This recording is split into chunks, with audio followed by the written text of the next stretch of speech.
തിരുവനന്തപുരം മണ്ഡലത്തിൽ നടൻ സുധീർ കരമന LDF സ്വതന്ത്ര സ്ഥാനാർത്ഥിയാകും. പ്രഖ്യാപനം ഉച്ചയോടെയുണ്ടാകും. വൈകിട്ട് 4 മണിക്ക് സുധീർ കരമനയുടെ റോഡ് ഷോയും നിശ്ചയിച്ചിട്ടുണ്ട്. ഇടതുപക്ഷം ജീവിതത്തിന്റെ ഭാഗമെന്നും സ്ഥാനാർത്ഥിത്വം പ്രതീക്ഷിച്ചിട്ടില്ലായിരുന്നുവെന്നും സുധീർ കരമന 24-നോട് പറഞ്ഞു. തിരുവനന്തപുരം സെൻട്രലിൽ വിജയം സുനിശ്ചിതമാണെന്നും സുധീർ കരമന. തിരുവനന്തപുരം സെൻട്രലിൽ LDF സ്ഥാനാർത്ഥിയായ സിനിമാ നടൻ കൂടിയായ സുധീർ കരമന ഇപ്പോൾ നമ്മോടൊപ്പം ചേരുന്നുണ്ട്. എന്തായാലും ഇത് പ്രതീക്ഷിച്ചിരുന്നോ? ഇല്ല, അങ്ങനെ ഒരിക്കലും പ്രതീക്ഷിച്ചതല്ല. സ്ഥാനാർത്ഥിത്വം പ്രതീക്ഷിച്ചുകൊണ്ടല്ലോ നമ്മൾ നിന്നത്. ഏറ്റവും കൂടുതൽ സന്തോഷം തോന്നുന്നത് തിരുവനന്തപുരം എന്ന് പറയുന്നത് ഞാൻ ജനിച്ചു വളർന്ന സ്ഥലമാണ്. ആ സ്ഥലത്ത് ഒരു സ്ഥാനാർത്ഥിയായി നിൽക്കാൻ പറ്റുന്നു എന്ന് പറയുന്നത് തന്നെ ഏറ്റവും വലിയ കാര്യമായി ഞാൻ കാണുന്നു. സന്തോഷം തോന്നുന്നുണ്ട്. പാർട്ടിക്കാരെപ്പോഴാണ് സമീപിച്ചത്? ഇന്നലെ അതിനെക്കുറിച്ച് വിശദമായി നേരത്തെ മുതലേ എനിക്ക് തോന്നുന്നു പാർട്ടി തലത്തിൽ നമുക്ക് പാർട്ടിയെ കുറിച്ചുള്ള ബാക്കിയുള്ള കാര്യങ്ങൾ അറിയില്ലല്ലോ. അവർ വളരെ ശക്തമായിട്ട് നേരത്തെ ചർച്ചയിലുണ്ടായിരുന്നിരിക്കാം. എന്നെ അറിയിച്ചത് ഇന്നലെ കാര്യങ്ങൾ വ്യക്തമായിട്ട് പറയുകയായിരുന്നു. അതിനെക്കുറിച്ചുള്ള ചർച്ചകൾ നടന്നുകൊണ്ടിരിക്കുകയാണ്. ഞാൻ അവിടുന്ന് ഔദ്യോഗികമായിട്ട് അറിയിക്കണം.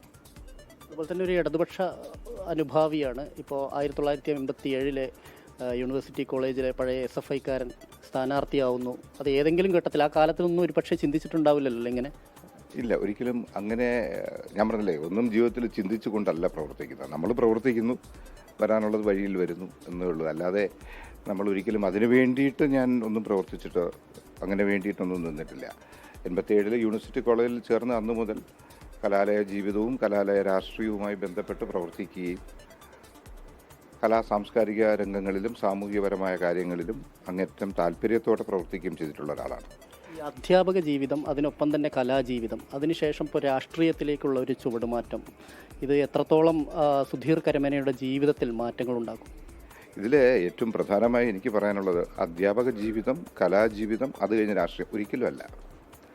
ഈ അധ്യാപനം എന്ന് പറയുന്നതും കലാപ്രവർത്തനവും ഒരിക്കലും നമ്മളെ രക്തത്തിൽ നിന്ന് മാറുന്നതല്ല. ഒരു അധ്യാപകൻ ഒരിക്കലും അധ്യാപകൻ അല്ലാതെ ആകുന്നില്ല. ഈ വോളണ്ടറി റിട്ടയർമെൻറ്റാണ് ഞാൻ എടുത്തിട്ടുള്ളത്. ആ റിട്ടയർമെൻ്റ് എന്നൊക്കെ പറയുന്നതൊക്കെ അത് നോർമൽ ജീവിതത്തിൻ്റെ ഭാഗമായി നമുക്ക് എടുക്കേണ്ടി വരുമ്പോൾ എടുക്കുന്നതല്ല. എന്ന് വെച്ചാൽ ഒരിക്കലും ഇന്നും ഒരു 5 കുട്ടികളെ കിട്ടിക്കഴിഞ്ഞാൽ ഞാൻ അധ്യാപകനാണ്. ഈ കരമന ജനാർദ്ദനൻ നായർ എന്ന പ്രമുഖ നടൻ്റെ മകൻ കൂടിയാണ്. അദ്ദേഹവും ഒരു ഇടതുപക്ഷവുമായി വലിയ അനുഭാവം ഉണ്ടായിരുന്ന ഒരാളായിരുന്നു.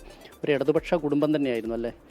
അതെ, അച്ഛനും ഇടതുപക്ഷമായി വളരെയധികം അടുത്ത് പ്രവർത്തിച്ചിട്ടുള്ള ഒരാളാണ്. ലോകത്തെവിടെയായാലും ഏത് സമയത്തും 24 വാർത്തകളും ഓഗ്മെന്റഡ് റിയാലിറ്റി പാക്കേജുകളും എക്സ്പ്ലെയിനറുകളും വിശദമായി കാണാൻ ഞങ്ങളുടെ YouTube ചാനൽ നിങ്ങൾക്ക് സബ്സ്ക്രൈബ് ചെയ്യാം.